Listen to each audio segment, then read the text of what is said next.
Viewers, এই জায়গাটা ছিল সেই জমিদার বাড়িটা, আর আমার পেছনে দেখতে পাচ্ছেন সেই মেঘনা বিল।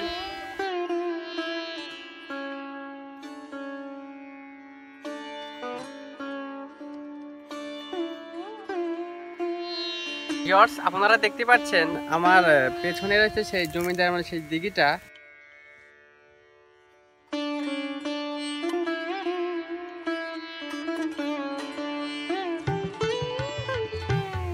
ভিউয়ার্স, আমি এখন রয়েছি সেই জমিদার বাড়িটা যে জায়গাটা ছিল সেই জায়গায়।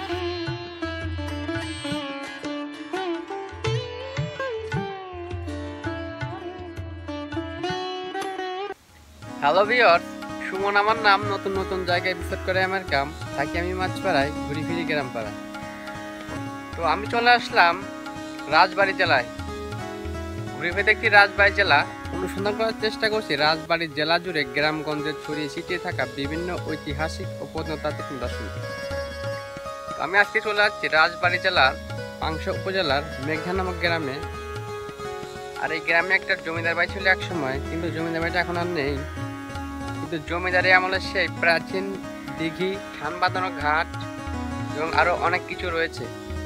তো ভিউয়ার্স, আজকে আমরা জমিদার বাড়িটার সম্পূর্ণ ভ্রমণ গাইড করব এবং এই জমিদার বাড়িটার আশেপাশে কি কি নিদর্শনগুলো, কি কি স্থাপনাগুলো আছে সেগুলো আপনাদের সামনে তুলে ধরার চেষ্টা করব। তো ভিউয়ার্স, চলুন আমাদের আজকের ভিডিওটি শুরু করা যাক। তো আমাদের সাথেই থাকুন। তো ভিউয়ার্স, আমরা আমাদের আজকের জার্নিটা শুরু করেছি মাছপাড়া বাজার থেকে। তো আমরা দুপুরবেলা মোটরসাইকেল নিয়ে বেরিয়ে পড়লাম মেঘনা গ্রামের উদ্দেশ্যে।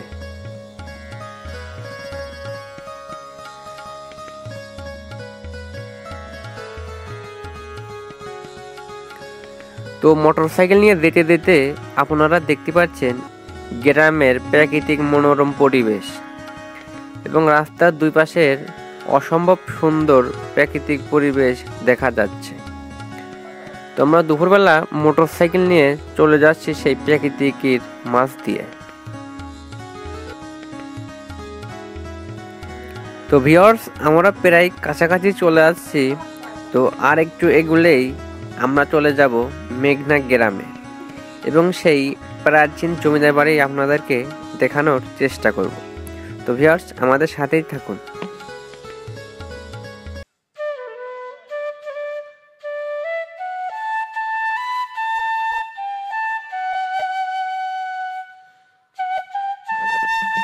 তো ভিউয়ার্স, আপনারা দেখতে পাচ্ছেন আমি চলে আসছি সেই জমিদারি আমলের সেই দিঘির শান বাঁধানো ঘাটের উপর। তো আপনারা দেখেন এই দিঘিটা কত বিশাল একটা দিঘি। এটি নির্মাণ করেছিলেন সে সময়কার জমিদার রায় ঠাকুর।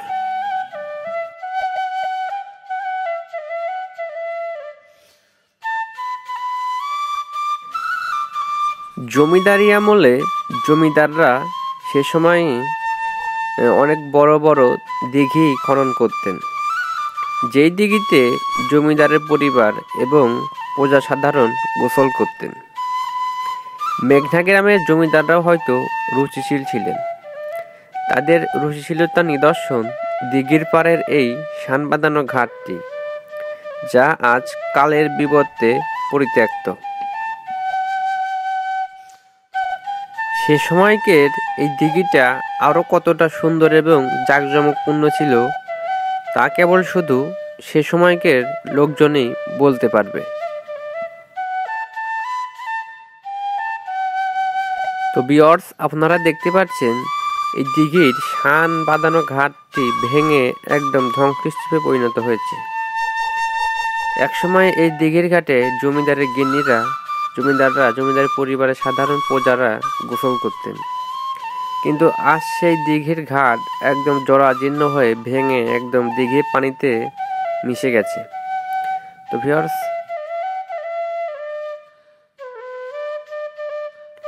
এক সময়কের প্রাচীন জমিদার বাড়ির দিঘির শান বাঁধানো ঘাট আজ প্রাকৃতিক পরিবেশের মাঝে অযত্ন অবহেলায় ধ্বংস হতে হতে একদম পরিত্যক্ত অবস্থায় পড়ে আছে। তো ভিউয়ার্স, আপনারা দেখতে পাচ্ছেন আমার পেছনে রয়েছে সেই জমিদার মানে সেই দিঘিটা। তো দেখেন এই দিঘিটা কত বড় বিশাল একটা দিঘি। আর আমি এখন রয়েছি সেই দিঘির সেই শান বাঁধানো সেই ঘাটটার উপর। জমিদারি আমলটা নেই, কিন্তু সেই জমিদার আমলের সেই দিঘির সেই শান বাঁধানো ঘাটটা আজও বিদ্যমান। তো আসুন ওনাদেরকে জমিদার বাড়িটা আশেপাশে আর কি কি স্থাপনাগুলো আছে সেগুলো আপনাদেরকে ভালোভাবে দেখানোর চেষ্টা করি। তো ভিউয়ার্স, আমাদের সাথেই থাকুন।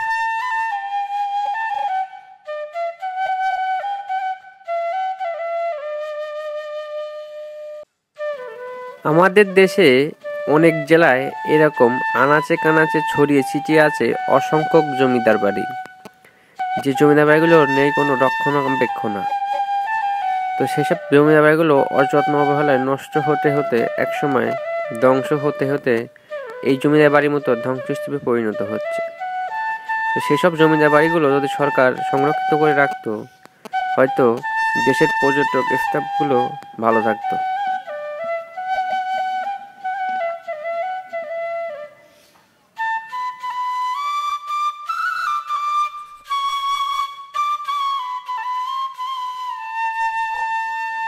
তো ভিউয়ার্স, আপনারা দেখতে পাচ্ছেন এটা হলো জমিদারি আমলের সেই গাছগুলো, যে গাছগুলো আজও মাথা উঁচু করে এখনো দাঁড়িয়ে আছে। তো দিঘির পাড়ের এই গাছগুলো প্রাকৃতিক পরিবেশের মাঝে অপূর্ব সুন্দরভাবে দাঁড়িয়ে রয়েছে।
ভিউয়ার্স, এবার চলুন যে জায়গাতে জমিদার বাড়িটা ছিল সেই জায়গাটা আপনাদেরকে ভালোভাবে ঘুরে ফিরে দেখাই।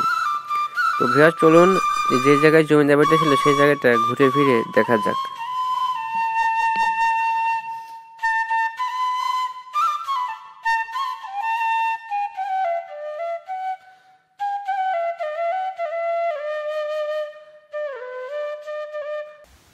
তো ভিউয়ার্স, আমি এখন রয়েছি সেই জমিদার বাড়িটা ঠিক যে জায়গাটা ছিল ঠিক সেই জায়গায়। তো ভিউয়ার্স, আমার পেছনে দেখেছেন বিশাল একটা কলা বাগান। তো আমার পেছনে যে জায়গাটা দেখতে পাচ্ছেন আপনারা, এই জায়গাটাই সেই ছিল বিশাল এক জমিদার বাড়ি। কিন্তু কালে একটা বিভিন্ন একটা সময় গ্যাপ চলে যাওয়ার কারণে এই জমিদার বাড়িটা একদম ধ্বংস হতে একদম ধ্বংসস্তূপে পরিণত হয়েছে। তো ভিউয়ার্স, আসুন আপনাদেরকে ভালোভাবে দেখানোর চেষ্টা করি। ভিউয়ার্স, এবার চলুন এই জমিদার বাড়ির প্রাচীন ইতিহাসটা জেনে নেওয়া যাক।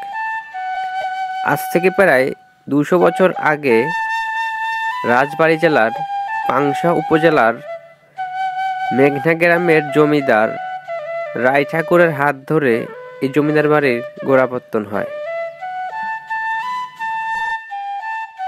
এই জমিদার বাড়ির জমিদার ছিলেন জমিদার রায় ঠাকুর। তিনি ছিলেন একজন পাটের ব্যবসায়ী।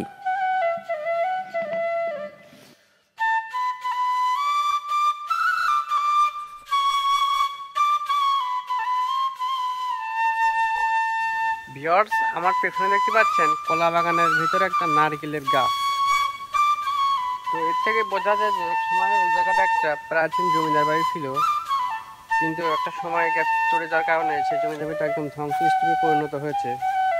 তো এখানে আপনারা দেখতে পাচ্ছেন শুধু এখানে অনেক খোয়া, দেখেন ছোট বড় এখানে অনেক খোয়া রয়েছে এই সাইজের। তো এখানে অনেক বড় বড় অনেক খোয়া আছে। তো এটাই বোঝা যায় যে এই জায়গায় একসময় একটা জমিদার বাড়ি ছিল। তো আসুন আপনাদেরকে ভালোভাবে দেখানোর চেষ্টা করি।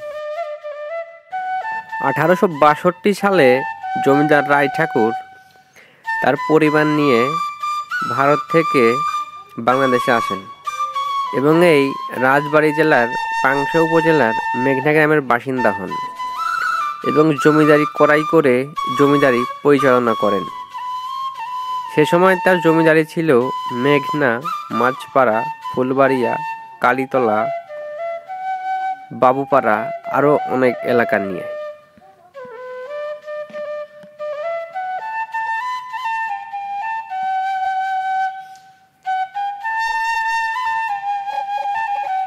ইতিহাস থেকে জানা যায় জমিদার রায় ঠাকুর একসময় একজন সফল পাট ব্যবসায়ী ছিলেন।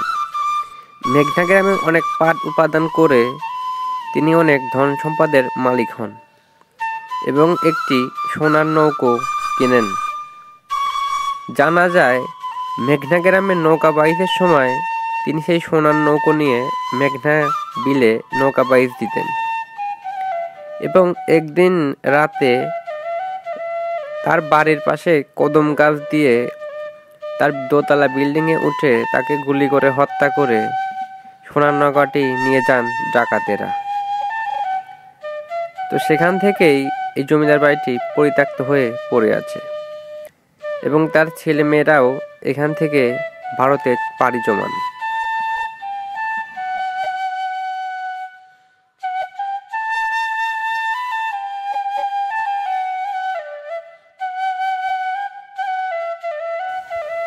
ভিউয়ার্স দেখতে পাচ্ছেন কত বড় একটা খোয়া। এটা সেই জমিদার মানে সেই চিকন ইটগুলা। দেখেন এখনো এই ইটগুলা এখানে কলা বাগানের ভিতর পড়ে আছে। তো অনেক ইতিহাসকে আঁকড়ে ধরে আছে।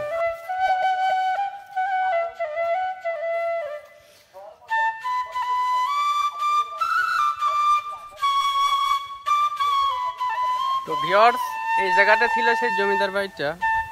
আর আমার পেছনে দেখতে পাচ্ছেন সেই মেঘনা বিল। তো ওই মেঘনা বিলের পাশে ছিল সেই প্রাচীন জমিদার বাড়িটা, কিন্তু জমিদার বাড়িটা এখন ধ্বংস হতে একদম একসময় ধ্বংস হিসেবে পরিণত হয়েছে। তো ভিউয়ার্স আসুন আপনাদেরকে এই জমিদার বাড়িটার আশেপাশে কি কি স্থাপনাগুলো আছে সেগুলো ভালোভাবে ঘুরে ফিরে দেখাই। কিন্তু ভিউয়ার্স আপনারা দেখতে পাচ্ছেন এই জায়গাতে জমিদারি আমরা সেই প্রাচীন খোয়াগুলো আজও দেখা যায়, কিন্তু সেই প্রাচীন জমিদার বাড়িটা আজ আর নেই। একসময় এই জায়গাটা একটা প্রাচীন জমিদার বাড়ি ছিল, তা কেউ ভাবতেও পারেনি। সময়ের আবর্তনে সেই জমিদার বাড়িটি আজ ধ্বংস হতে হতে একদম ধ্বংস স্তূপে পরিণত হয়েছে।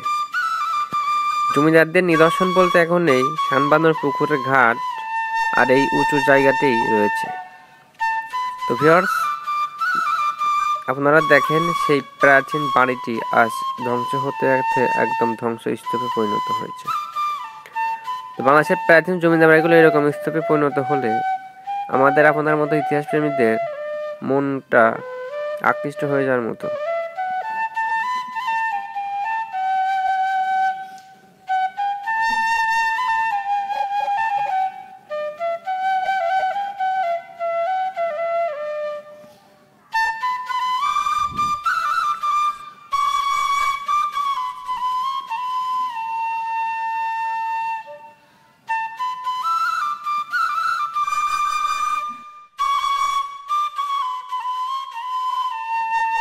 এক সময় এই জমিদার বাড়ির যে জৌলুসটা ছিল সে জৌলুসটা আজ আর নেই।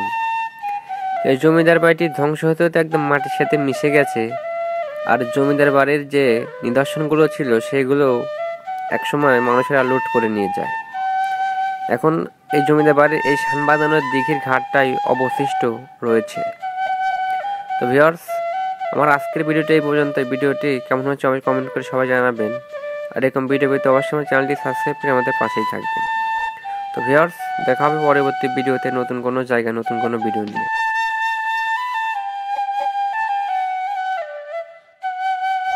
তো ভিউয়ার্স আমার আজকের ভিডিওটা এই পর্যন্ত। ভিডিওটি কেমন হয়েছে অবশ্যই কমেন্ট করে জানাবেন। আর এরকম ভিডিও পেতে অবশ্যই আমার চ্যানেলটি সাবস্ক্রাইব করে আমাদের পাশেই থাকবেন। তো ভিউয়ার্স আমি আজকে আপনাদেরকে ঘুরে ফিরে দেখালাম রাজবাড়ির পাংশা উপজেলার মেঘনা গ্রামের সেই প্রাচীন জমিদার বাড়িটার ধ্বংসাবশেষ। তো আজকের মতো এই পর্যন্ত, দেখা হবে পরবর্তী ভিডিওতে নতুন কোনো জায়গার নতুন কোনো ভিডিও নিয়ে। ততক্ষণ আমি সুমন সৈকত, মেঘনা গ্রাম থেকে আমি সুমন সৈকত। আল্লাহ হাফেজ।